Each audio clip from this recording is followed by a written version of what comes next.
कर सकते हैं। मैं इन्वाइट करता हूँ धर्मराज मौर्य जी, बैरमपुर गोंडा। नहीं है गैरों से आसियों के साथ बदला है अपना अंदर, आसियों के साथ बदला है अपना अंदर, आज मिलकर ये सब। खुशी की बात यह है कि दोनों लोग आए। आरसीएम में जब दोनों लोग आते हैं डबल स्वागत होता है, जोड़े से। जोड़े का सम्मान डबल होता नहीं होता है, क्यों? और जो लोग नहीं लाए वो पछताएंगे, लाना चाहिए। मैं इनवाइट करना चाहता हूं बहन जी को, जोरदार तालियां, जोरदार स्वागत के लिए। म्यूजिक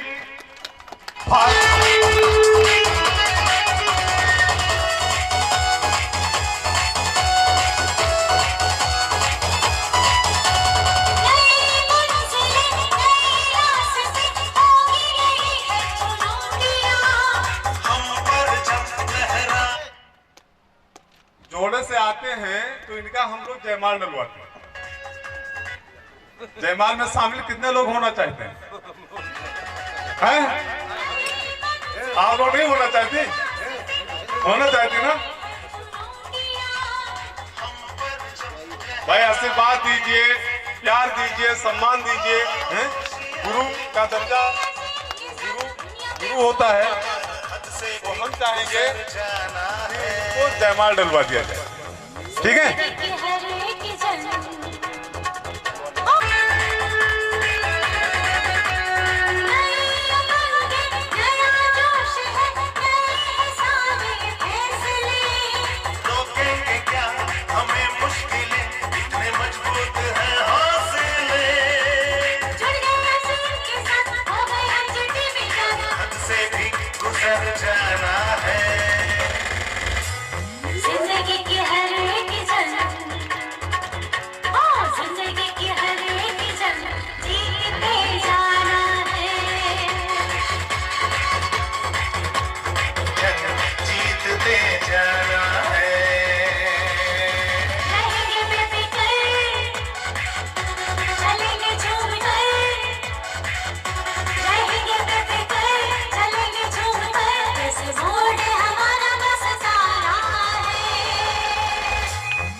घड़ी वो समय आ गई।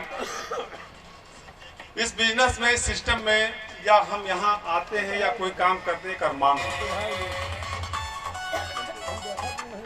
अरमान होता है, मेरा भी अरमान था, मैंने भी शुरुआत किया। मैं भी LIC का काम करता था, तो लोगों को जाके घर घर बोलता था, जिंदगी के साथ भी जिंदगी के बाद भी एक पॉलिसी कर लो, आप हो तो आपको मिलेगा, नहीं तो आपके परिवार को मिलेगा। ये सफर चालू हुआ गोंडा कर्नलगंज से, धीरे धीरे आपके बहराइच, श्रावस्ती, कई जिलों में शुरुआत किया, फिर दिल्ली पहुंचे, दिल्ली से बॉम्बे पहुंचे। बॉम्बे पहुंचे तो कहते हैं शेर को सवा शेर मिल गया, शेर को सवा शेर मिल गया। LIC RCM तीन ही शब्द है ना। RCM एक छोटी सी मीटिंग में बैठने का मौका मिला। वहां पे ये बोला गया कि जिंदगी के साथ भी, जिंदगी के बाद भी, एक नारा लगाया, बाप कमाए बेटा खाए, बाप कमाए बेटा खाए, पोता रहे आबाद, RCM जिंदाबाद, RCM जिंदाबाद। एक ऐसी इनकम जिसको हम बोलते हैं रॉयल्टी इनकम, जो मेहनत होती है, एक बार इनकम आती है, पीढ़ी दर पीढ़ी, बार बार 7 पीढ़ी तक पैसा ट्रांसफर होता है। और बात अगर हम रॉयल्टी की करें तो वहां पे हमको बताया गया था कि लेखक को मिलता है रॉयल्टी, गायक को मिलता है रॉयल्टी, या फिर वैज्ञानिक को मिलता है रॉयल्टी। इनकी पूरी जिंदगी जो है इसी में चली जाती है। अभी हम वैज्ञानिक की बात करें, अब्दुल कलाम जी को सब लोग जानते हैं। अब्दुल कलाम जी परमाणु बम तमाम सारे मिसाइलों का परीक्षण करते करते जब वो फ्री हुए, बाहर निकले, तो उनसे किसी ने, पत्रकार ने क्वेश्चन पूछा। ये न्यूज में आया था, टीवी पे, बहुत पहले की बात है, कि सर आपने शादी क्यों नहीं की? क्या बोले? शादी क्यों नहीं की? तो उन्होंने कहा कि जब शादी की उम्र थी तो मिसाइल और परमाणु बम में हम खो गए। उम्र जब मैं सोचा कि शादी कर लूं तो उम्र देखी बहुत आगे चली जा चुकी थी। कहने का मतलब ये था उनका कि जब शादी के योग थे तो शादी ध्यान ही नहीं आया, और जब शादी ध्यान आया तो उम्र निकल गई। इतना उसके प्रति लगन उनकी लग गई कि जिंदगी ही भूल गए। तब वो मिलती थी रॉयल्टी। मुंशी प्रेमचंद आज इस दुनिया में नहीं है। आज उनकी कहानियां उपन्यास बिक रहा है। आज उनके खानदान में रॉयल्टी जा रही है। लता मंगेशकर, किशोर कुमार, मोहम्मद रफी आज दुनिया में नहीं है, लेकिन आज भी उनका गाना हम चाहे टीवी पे सुन रहे हैं या रेडियो पे सुन रहे हैं या मोबाइल पे सुन रहे हैं, तो जब जब गाना बजता है उनके खानदान में रॉयल्टी जाती है। आज अगर हम बात करें तो उनका नाती का पोता का पोता, पोतक पोता, पोतक पोता, पोतक पोता, जो भी पोता लास्ट वाला होगा वो मुंशी प्रेमचंद को जानता होगा, मोहम्मद रफी को जानता होगा, और बहुत सारे वैज्ञानिक हैं जिनको जानता होगा, राइट ब्रदर को जानता होगा जिन्होंने जहाज बनाई थी। लेकिन आज अगर हम आपसे बात करें कि आप अपने 3-4 पीढ़ी वाले बाबा जी का नाम, दादाजी का नाम मालूम है, तो मालूम है क्या? नहीं। क्यों? बाबा का तो मालूम है ना, क्योंकि बाबा पोते के बारे में सोचता है। मकान बनाएगा, बच्चा और पोता का जिंदगी चल जाए, पोता का बच्चा आएगा उसके बारे में तो सोचा नहीं, तो पोता का बच्चा क्यों बाबा के बारे में सोचेगा? लेकिन आज मुंशी प्रेमचंद का फोटो लगा हुआ है, आज सारी दुनिया जानती है। तो वो चीज जब उन्होंने प्रमोशन किया, एक ऐसी इनकम आती है कि 7 पीढ़ी तक आती है। अभी ये लॉकडाउन चल रहा है, पिछला लॉकडाउन भी चला है, इसी महीने में लॉकडाउन था, लेकिन जिनका बिजनेस डेवलप था उनके घर पे बैठे बैठे पैसा आया है। तो ये कहने का मतलब एग्जाम्पल है, उदाहरण है कि अगर हम ना करेंगे तो जिंदा रहने पे आता है, ना रहने के बाद भी आएगा। अपना भी सपना था कि हर माता पिता को एक सोच होती है कि एक प्यारा सा बच्चा पैदा हो। होती है? नहीं होती है तो टेंशन में होते हैं। मेरी भी सोच थी कि एक बच्चा रॉयल्टी पैदा होनी चाहिए, काफी मेहनत किया, लेकिन कभी बच्चे भी बहुत होशियार होते हैं, वो भी जोर लगा के आ जाते हैं। तो कुछ ताकत मेरी थी तो कुछ ताकत इनकी लगी, कुछ आप लोग ने सहयोग किया। ये रॉयल्टी अकेले नहीं आई, आपकी भी खरीदारी, आपका भी सहयोग इसमें जुड़ा हुआ है, क्योंकि हमारा एक संस्कार है, कल्चर है कि एक दूसरे का हम सहयोग करके आगे बढ़ाते हैं। सहयोग करते नहीं करते? तो आज ऐसे रॉयल्टी अचीवर, महागुरु, गुरु का दर्जा, पक्की मोहर लग जाती है। आप इनसे काउंसलिंग मीटिंग करा सकते हैं, इनका तजुर्बा, अनुभव भी बढ़ जाता है, क्योंकि इंसान को परिपक्व उसका लेवल करता है जिस लेवल पे वो होता है। क्यों? 50 साल का आदमी है, अगर अनपढ़ है तो वो अनपढ़ वाली ही बात, तजुर्बा में आगे होगा, लेकिन पढ़े लिखे के आगे वो पीछे होगा। पढ़ा लिखा अगर बहुत है, अगर तजुर्बा नहीं है तो वो भी वो तजुर्बे वाले से पीछे होता है। तो मैं चाहता हूं ऐसे महागुरु को इनवाइट करूं। कैसे करूं? एक मिनट। उनको बुलाने के लिए आपके अंदर कहते हैं ना, हौसला होना चाहिए कि जितना दिल से जिसको चाहो याद करो, उसका फोन आ जाता है या कहीं ना कहीं वो मिल जाता है। तो वो चाहत दिखनी चाहिए। कितने लोग दिल लगा सकते हैं? लगा सकते हैं? अरे वाह भैया, ये आपके पास पहुंचेगा। तो दिल लग गया तो दिल की ये ताकत है कि अपने आगे अपने पास खींच लाती ना लोगों को। तो मैं इनवाइट करूंगा, आप स्वागत में डांस भी कर सकते हैं, हल्ला भी मचा सकते हैं, उछल कूद भी मचा सकते हैं, तालियां भी बजा सकते हैं। तैयार है? एकदम रेडी होइए। तो म्यूजिक यहाँ शुरू करें। ऐसा ना म्यूजिक पहले बजे बाद में आप शुरू हो। तैयार है? पक्का भैया? फास्ट म्यूजिक होना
और हमारे बीच माता जी भी आई हैं।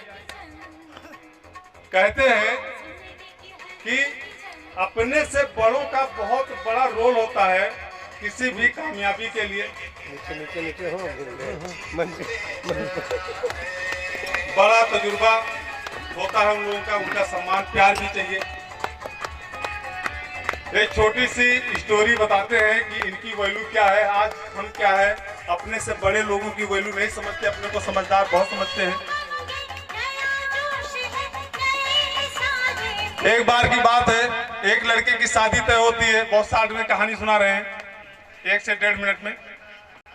उस समय जो लड़की वाला था वो बोला, इस बाराती में कोई बुजुर्ग नहीं आना चाहिए, सब यंग लड़के आने, जवान आने चाहिए। बात हो गई, चलो ठीक है, वो शादी करने के लिए तैयार हो गया। लेकिन जो है दूल्हे का जो नाना था वो जिद्दी था, बोला हम तो भाई चलेंगे। जब नहीं माना तो उसको जो डिग्गी होती है ना गाड़ी की, उस गाड़ी की डिग्गी में पैक कर दिया। और जब वहां लेके गए, जब वहां पहुंचे तो ये हुआ, जैसे क्या होता है ना कि लड़की वाले लड़के को द्वारे चार के लिए, स्वागत के लिए बुलाने जाते हैं। तो उधर से नाई आया। नाई होता ना संदेशवाहक शादियों में, इधर का उधर बातें पहुंचाना, लेन देन करता रहता है। बात बहुत ध्यान से सुनिएगा तो समझ में आएगा।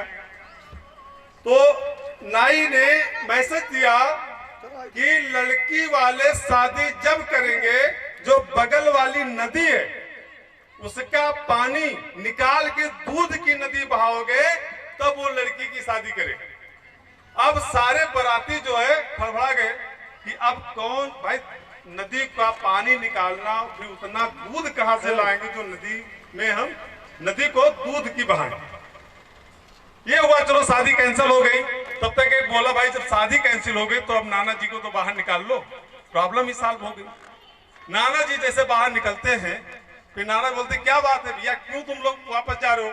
बोले अभी उधर से संदेशा आया है कि इस नदी में जो पानी बह रहा है, इस पानी को पानी निकाल के दूध बहाओगे तो शादी करेंगे। कहीं इसमें क्या बड़ी बात है, बहुत आसान। सब उनका मुंह देखने लगे कि नदी का पानी कैसे निकालेंगे और कैसे इतना पानी दूध कहां से लाएंगे। उन्होंने कहा सीधा फंडा है, यहां से मैसेज तो लड़की वाले की तरफ से कि पहले तू नदी का पानी निकालो, दूध हम बहा देते। पहले नदी का पानी निकाल दो तुम, तभी तो हम दूध बहाएंगे। और पानी में दूध मिलाएंगे तो दूध पानी एक में मिल जाएगा। फिर जब लड़की वाले के पास मैसेज जाता है तो लड़की वाला बोलता कोई उसमें बुजुर्ग है। कौन है? कोई उसमें बुजुर्ग है, उसी ने सलाह दिया है। क्योंकि इन लोगों के पास इतना दिमाग ही नहीं है। तो कहने का मतलब यह है, हम सब आपके सामने बच्चे हैं। हमारे बीच में जो भी उम्र दराज हैं, हमसे अनुभव उनका ज्यादा है, तो क्या है, उनका श्रेष्ठ सम्मान स्वागत हमेशा होना चाहिए। आज सौभाग्य है कि माता जी भी साथ में आई हैं। मैं चाहूंगा जोरदार तालियों के साथ कुछ हमारी जो बहनें बैठी हैं साथ में लेके आएंगी और उनको सम्मान दिलाएंगी।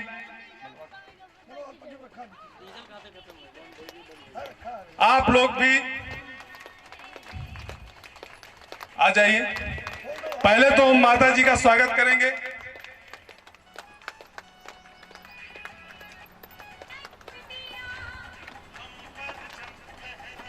सब लोग आ सकते हैं, स्टेज सबके लिए, कोई प्रॉब्लम नहीं, आ जाइए।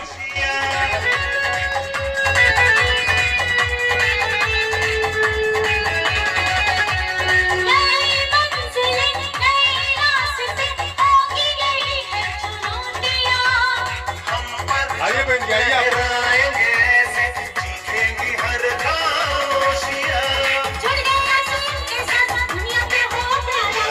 से भी गुजर जाना है जिंदगी की हर एक जन्म, जिंदगी की हर एक जन्म जीतते जाना है।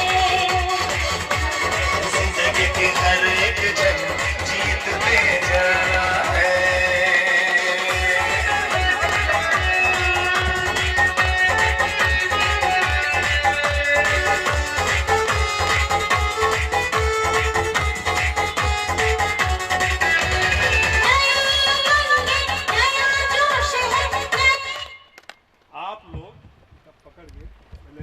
आशीर्वाद के रूप में आप लोग दीजिए।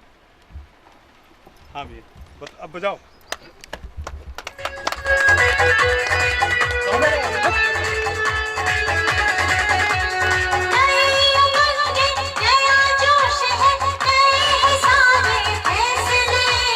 रोकेंगे क्या हमें मुश्किलें, इतने मजबूत हैं हौसले।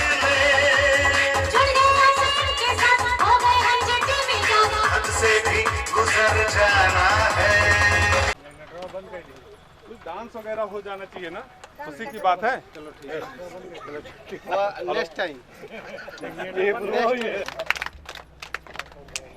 एक छोटा सा मैसेज, अपना परिचय, बिजनेस को कैसे किया, थोड़ा मैसेज देंगे और अपनी टोटल इनकम की बात करेंगे। इसके बाद जाइएगा नहीं, 3 महीने का टारगेट जो बनाया गया है उसके बारे में आपको मैसेज दे देते हैं। यहीं पे समापन करेंगे क्योंकि 15 मिनट हम लोग बिफोर हो रहे हैं। ठीक है, नहीं चल पा रहा था कि कितने लोग आरसीएम करने वाले हैं और कितने लोगों ने रजिस्ट्रेशन करवाया। तो यहाँ जो लोग आज आए हैं, आज सबसे व्यस्ततम टाइम है हर व्यक्ति का। चुनाव है, खेती का काम है, और जो भी लोग हैं कहीं ना कहीं उनके रिलेशन में शादियों का भी कुछ ना कुछ सिस्टम चालू हुआ है। लेकिन अब ये जवाबदारी, जिम्मेदारी सर ने हमारी उठाई है और हम आप लोगों की उठा रहे हैं कि नेक्स्ट जो भी कार्यक्रम होगा उसमें कम से कम 5 नए रॉयल्टी अचीवर होंगे, जो 3 महीने का हम लोगों को टारगेट मिलने जा रहा है। और इस बिजनेस में अभी सर ने एक चीज़ बताई कि आप अगर अपलाइन के भरोसे पे रहोगे तो अपलाइन जो आपके माता पिता हैं या आपके बिजनेस में जो भी आपका अपलाइन है, वो जिस दिन आपको साइन अप कराता है उसी दिन वो चाहता है कि आप सफल हो जाए। लेकिन सफलता के लिए पूरी जोर अगर आप नहीं लगाओगे तो कोई भी आपको सफल नहीं कर सकता है। ये कंडीशन, जिस कंडीशन की रॉयल्टी आज हमने ली है, ये हम पिछले 6 महीने से इसी कंडीशन पे आके रॉयल्टी से रुक रहे थे। अगर ये जोर लगाते तो 6 महीने पहले हम रॉयल्टी पे पहुंच जाते। तो ऊपर वाला भी चेक कर रहा था कि ये खुद करना चाहते हैं या अपलाइन के भरोसे बैठे हैं। इस महीने हमने टारगेट लिया था कि मुझे करना है, कुछ भी हो जाए। इस महीने रॉयल्टी फाइनल करनी है, क्योंकि मार्च अब हमें रास्ता छोड़ना है अपने छोटे भाइयों के लिए, क्योंकि अगर हम आगे बढ़ेंगे तो दूसरे का चांस तभी। भाई घर में अगर बड़ा लड़का कहीं डिफेक्टिव हो जाए किसी भी दिक्कत को लेके और उसकी शादी रुक जाए, तो छोटे कितने भी होनहार हैं इंतज़ार तो करना पड़ेगा ना कि पहले बड़ा वाला निपट जाए। तो वो जिम्मेदारी जो हमारे ऊपर थी, हमने अपने तरफ से जोर लगाया है। और इस कटरा में ऐसे कई धुरंधर व्यक्ति हैं जो नेक्स्ट 3 महीने के अंदर रॉयल्टी पे पहुंचने वाले हैं। और ये परिस्थितियां जो आज हैं, ये हो सकता है ऊपर वाला हम लोगों के इस कोरोना महामारी से भी राहत दे दे, तो अगला जो भी कार्यक्रम होगा वो बहुत शानदार होगा। टारगेट के लिए सर जी जो बोले हैं, उसके लिए हम लोग 10-15 मिनट जो जिनको दूर जाना है वो निकल सकते हैं। जो यहाँ लोकल के हैं 15, 20, 25 किलोमीटर के, वो थोड़ा रुक के उस टारगेट को ज़रूर समझें, क्योंकि जो छोटे छोटे टारगेट हैं उसी से आप बड़े टारगेट को अचीव कर पाओगे। बाकी हम आप लोगों के बीच में जब भी बुलाते हो और नहीं भी बुलाते हो तो भी पहुंच जाते हैं। तो हमारा जो सहयोग है, हमारी जिम्मेदारियां जो बढ़ी हैं, हम कोशिश किए कि पहले भी हमने अपनी जिम्मेदारियों से कभी मुंह नहीं मोड़ा है, और आगे अब जो जिम्मेदारी मिली है उसमें हम पहले 12 घंटे 14 घंटे आरसीएम करते थे, अब 18 घंटे आरसीएम कर रहे हैं। तो उसमें कोई कमी नहीं आएगी। जो आप लोग जो सफल होना चाहेगा उससे ज़्यादा ताकत हम लगा सकते हैं। और जो लोग हमें जानते हैं व्यक्तिगत रूप से, उनको पता है कि मिश्रा जी आरसीएम के किसी भी काम को ना नहीं करते हैं। बाकी हम पर्सनल किसी का कोई काम हो मना कर दें वो अलग बात है, लेकिन आरसीएम का कोई भी काम यहाँ से भीलवाड़ा तक जाने की अगर ज़रूरत पड़ती है तो उस जिम्मेदारी को उठाने की कोशिश करते हैं। यही इस बिजनेस का सबसे बड़ा मूल मंत्र है, क्योंकि आपको कोई दूसरा सफल नहीं कर सकता है अगर आप प्रयास नहीं करोगे। ठीक है, जय आरसीएम। सभी लोगों को नमस्कार। जोरदार तालियां। क्या नाम है? Kamlesh Kumar Yadav ji, please come on stage. अरे इतना तो गर्मी आई है ना, म्यूजिक के